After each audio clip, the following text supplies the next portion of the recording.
DJ जेबी remix कौन ताई से। अब तुम लोग गलती से अगर नए हो तो सब्सक्राइब करो, वो जो लाल वाला बटन है उस पे अपने जीजा जी फेंक के मारो या फूफा जी, मुझे नहीं पता, बस क्लिक हो जाना चाहिए। अब मैं भी जा रहा हूं, मुझे मुठिया पेलने जाना है। बाय।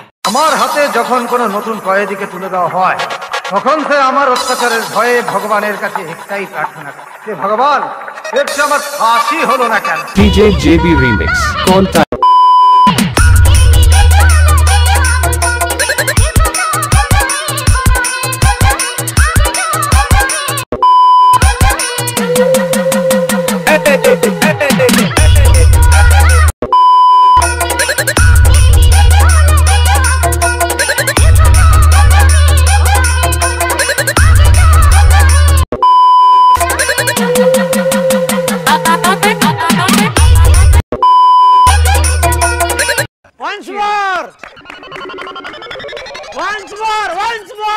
আমার হাতে যখন কোনো নতুন কয়েদিকে তুলে দেওয়া হয় তখন সে আমার অত্যাচারের ভয়ে ভগবানের কাছে একটাই প্রার্থনা করে যে ভগবান এর চেয়ে আমার ফাঁসি হলো না কেন। डीजे जेबी रीमिक्स कौन ताई से।